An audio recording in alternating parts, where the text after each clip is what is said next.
People, how are you doing? So आज हम बात कर रहे हैं एक रेस के बारे में। एक ऐसी रेस, दो धावक हैं। एक 1st किलोमीटर से दौड़ना शुरू करता है, दूसरा 25th किलोमीटर से। 25 किलोमीटर से दौड़ना शुरू किया उसने, रुका कभी चला, फिर वो 50 किलोमीटर की लाइन पे पहुंच गया। एक धावक है, वो भी पहले किलोमीटर से शुरू करता है, दौड़ता है, लगातार दौड़ता है, वो 50 किलोमीटर पे पहुंच जाता है। अब हमारी नज़र में दोनों ने ही 50 किलोमीटर की दूरी तय की है, परंतु लुक एट द बैकग्राउंड। अब थोड़ा पीछे जाते हैं। उसने अपनी दौड़ कहाँ से शुरू की थी? 1st किलोमीटर से। और किसी ने अपनी दौड़ कहाँ शुरू की थी? 25 किलोमीटर से। अब मैं अब आपको बात क्यों बता रहा हूँ? अब अपने आसपास देखिए। Now see people around you. When you compare yourself, जब आप अपने आप की तुलना उन लोगों से करते हैं या लोग आपसे उनकी तुलना करते हैं, तो वो ये बात कभी नहीं सोचते। तो जो पहले किलोमीटर से दौड़ना शुरू करता है, उसकी जर्नी तो 25 किलोमीटर तक जाते ही पूरी हो जानी चाहिए दूसरे वाले की तुलना में।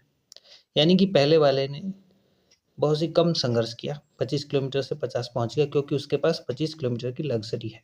It means 25 kilometres have been handed over to that person. उसको हैंड ओवर कर दिया गया है पहले। उसकी स्ट्रगल वहां से शुरू होती है,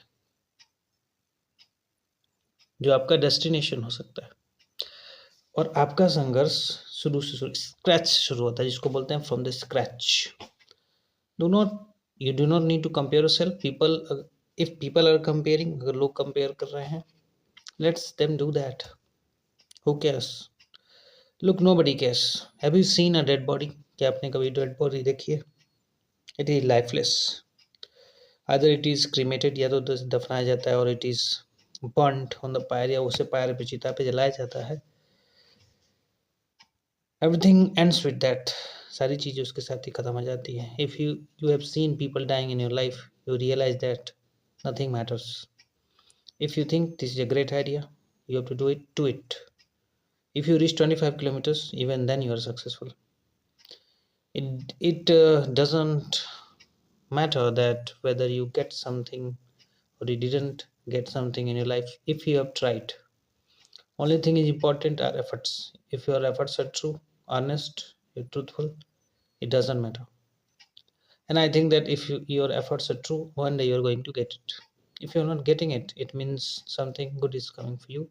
If it isn't coming, be satisfied with whatever you have. That's life. Understand the rest. Rest ko samjhiye and keep moving. Life is flowing.